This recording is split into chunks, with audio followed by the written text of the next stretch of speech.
ভারতের কংগ্রেস নেতা শশী থারুরের নেতৃত্বে পররাষ্ট্র বিষয়ক সংসদীয় স্থায়ী কমিটির ব্রিফিংয়ে বাংলাদেশ নিয়ে কথা বলেছেন দেশটির পররাষ্ট্র সচিব বিক্রম মিশ্রি। সেখানে তিনি জানিয়েছেন, বাংলাদেশের অন্তর্বর্তী সরকারের বিরুদ্ধে ক্ষমতাচ্যুত প্রধানমন্ত্রী শেখ হাসিনার বক্তব্যকে সমর্থন করে না ভারত, কেননা ঢাকা দিল্লির সম্পর্কের মধ্যে শেখ হাসিনা এখন প্রতিবন্ধক হয়ে দাঁড়িয়েছেন।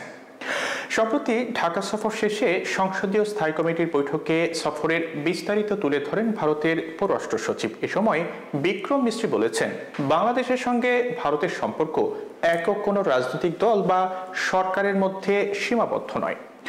বাংলাদেশের জনগণের উপর দৃষ্টি নিবদ্ধ রেখেছে ভারতের পররাষ্ট্র সচিব আরও বলেন, নিজের বক্তব্য প্রচারের জন্য ব্যক্তিগত যোগাযোগের যন্ত্র ব্যবহার করছেন শেখ হাসিনা। ভারত সরকার তাকে এমন কোনো প্ল্যাটফর্ম বা সুবিধা দেয়নি যা দিয়ে তিনি ভারতের মাটিতে বসে রাজনৈতিক কর্মকাণ্ড পরিচালনা করতে সক্ষম হবেন। মিশ্রি বলেন, এটি তৃতীয় কোনো দেশে হস্তক্ষেপ এড়ানো ভারতের অনুশীলনের একটি ঐতিহ্যবাহী অংশ।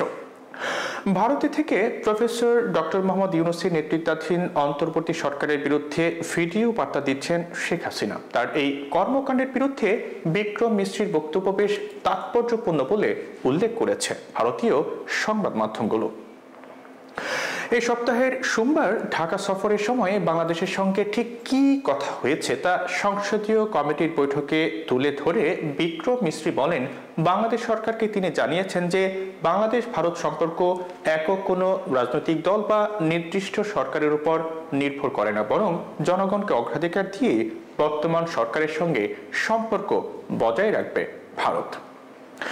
বাংলাদেশে সংখ্যালঘু সম্প্রদায়ের বিরুদ্ধে কথিত সহিংসতার বিষয়ে ভারতের উদ্বেগের কথা জানানোর পাশাপাশি হাসিনা সরকারের পতনের পর সংখ্যালঘু সম্প্রদায়ের বিরুদ্ধে সহিংসতার সঙ্গে সম্পর্কিত ৮৮ জনকে গ্রেপ্তার করায় অন্তর্বর্তী সরকারকে ধন্যবাদ জানিয়েছেন মিশ্রি।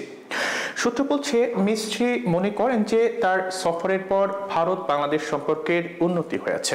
বাংলাদেশ এবং ভারত উভয় পক্ষই নিজেদের উদ্বেগের কথা তুলে ধরেছে বলে জানিয়েছেন মিশ্রি। বিশেষ করে ছাত্র জনতার অভ্যুত্থানের পর বাংলাদেশে হিন্দু সম্প্রদায়কে উপজীব্য করে ভারতীয় গণমাধ্যমে অতিরঞ্জিত খবর প্রকাশ করার বিষয়ে উদ্বেগ জানিয়েছে অন্তর্বর্তী সরকার। মিশ্রি বলেন, ভারতীয় মিডিয়ায় বাংলাদেশকে নিয়ে অতিরঞ্জিত খবরের বেশ কিছু ঘটনা নথিভুক্ত করা হয়েছে, যেগুলোর সমাধান করা একান্ত প্রয়োজন।